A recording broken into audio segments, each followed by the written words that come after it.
Very good afternoon friends, myself S. Zuge. Today we have to deal with the remaining instruments. First of all, vernier height gauge. Vernier height gauge is based on the principle of same that of vernier caliper, that is difference between the two scales. In this particular height gauge there are two scale, main scale and vernier scale. It's similar to vernier caliper except that fixed jaws in this height gauge is replaced by the fixed base over here. There are fine adjustment screw and clamping screw. Clamping screw is used to clamp the reading. Bracket which holds the scriber jaw, and the scribing jaw is used to measure the height of the any job. These are the guiding surfaces over which your vernier scale moves, and this is the vertical bar. While measuring, you have to set the scriber to the surface plate where we set the zero reading. After setting the zero reading, just put the job and place the scriber on the job and check the reading over here as same as that of vernier caliper. Scriber is also used as a marking purpose on the job. Precautions to be taken while use of vernier height gauge is that it should be tested for straightness, squareness and parallelism of working beam. Measuring jaw and scriber base is also clean and free from burrs. If there is a burr below this base, then there is a chances of getting the error. Next is vernier depth gauge. It is based on the principle of same vernier caliper and vernier height gauge, that is difference between the two scales is used to calculate the reading. In this particular vernier depth gauge, you have to measure the depth of any job, like example over here V block or any other job. Same that principle of vernier caliper. Next is micrometer. Micrometer is a useful device for magnifying the small measurement. It is an accurate screw and nut is used for the measurement. It is based on the principle of screw and nut. There are different parts of micrometer. Fixed part is anvil, moving part is spindle, U-frame to hold the micrometer, lock nut, barrel over which there are two readings are there, half scale reading and main scale reading, thimble where you have got a circular reading up to the 1 to 50 divisions, and ratchet is use of ratchet is to avoid the excessive pressure on the job. So job is held between anvil and spindle, and smoothly you have to tighten the thimble. After touching the job with the spindle, you have to apply the pressure with the ratchet and take the reading. How the reading is taken? This is the 0 to 25 mm micrometer where you see all the devices, all the parts in this way. On barrel, a small division before the reference line, any small division is up to 1 mm, and above the reference line there is each and every small division up to a 0.5 mm. Here a cylindrical diameter job is held between anvil and spindle. Here the total reading is equal to main scale reading plus least count into circular scale reading or reading on the thimble. Here there is a main scale and there is a half scale. In main scale 5, 10, 11, 12, 13 is completed, and from the half scale half division is also completed. So 13.5 is the main scale reading, least count is 0.01, and thimble scale reading is 35 division coincide with the reference line, so 35. So 13.5 plus 0.01 into 35 is equal to 13.85. How least count is 0.01 mm? Least count is the value of smallest division on the main scale. Value of smallest division on the main scale or pitch is 0.5, and total number of division on thimble, that is 50. So 0.5 divided by 50 is equal to 0.01 mm. This is the least count of micrometer. Then what are the types of micrometers? Outside micrometer, inside micrometer, vernier micrometer, depth micrometer, bench micrometer, digital micrometer, differential screw micrometer, micrometer with dial gauge, and screw thread micrometer. We see one by one, that is the inside micrometer and depth micrometer. In case of inside micrometer, there is a movable jaw and fixed jaw having a measuring tip surfaces over here, and whatever we have to take the reading, just insert this measuring tip inside the hole and tight it and see the reading. Same as that particular here. Anvil, two anvils are situated on the extension rod.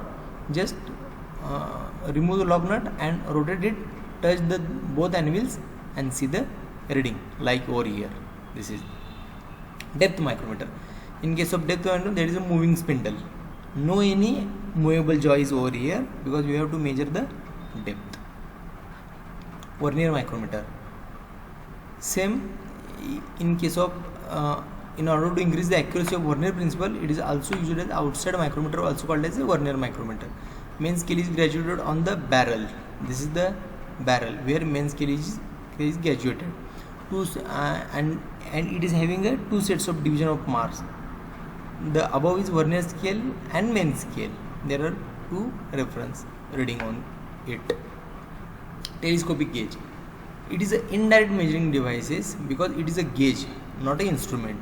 Gauge is used to accept or reject the job, and it is used for measuring the internal diameter of holes, slots and grooves.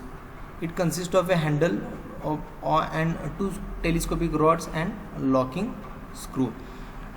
The spherical end is inserted in the slot where you have to measure, and you have to just transfer the dimension.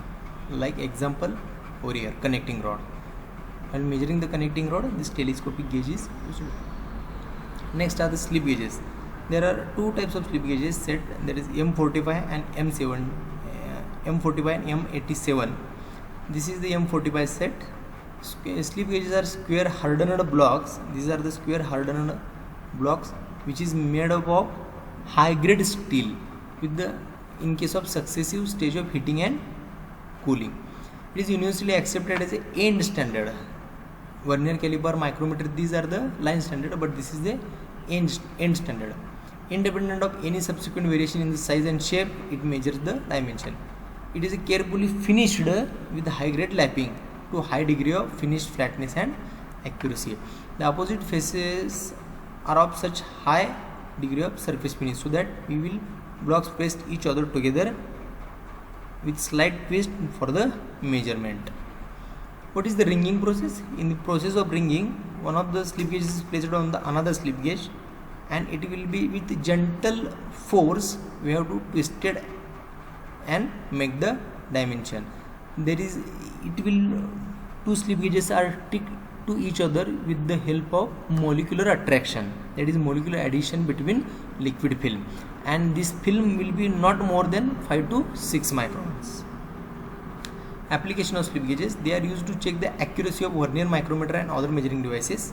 They are used to set the comparator to a specific dimensions. They are used for direct precise measurement where the accuracy of workpiece is important. They are frequently used with the sign bar to measure the angle of workpiece. They can be used to check the gap between the two parallel locations. These are the limit gauges. What is meant by limit gauges? Measuring instruments are just measuring instrument which gives the direct reading, where the limit gauges only tells the job is accepted or rejected. There are two permissible limits, that is minimum limit and maximum limit. Go gauge should check the maximum metal condition, where no go gauge should check the minimum metal condition. So while designing the limit gauges, there is a basic Taylor's principle. The go gauge should check the maximum metal condition, no go should check the minimum metal condition. Go gauge should check the all related dimension in a single pass, while no go gauge should check only one dimension in a single pass.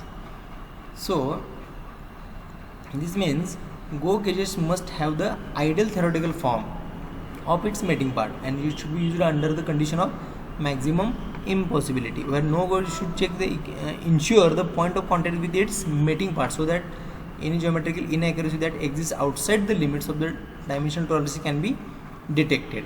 It must be therefore used under the condition of maximum possibility.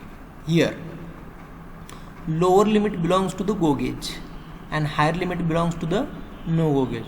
So lower limit means it should have minimum dimension.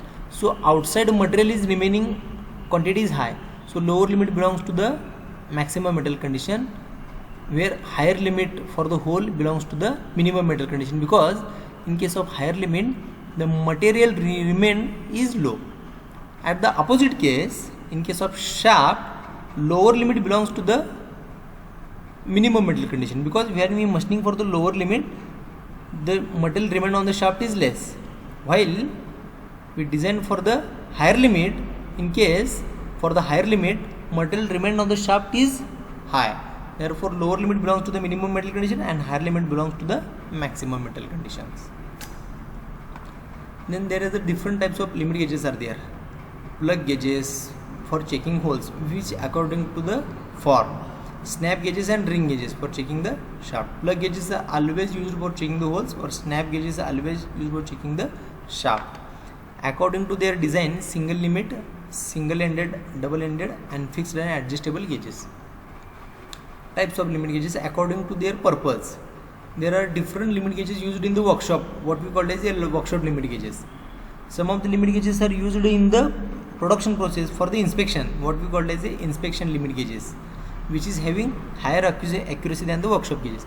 And reference limit gauges, which has used in laboratory as a standard, which is having more accuracy than workshop and inspection gauges.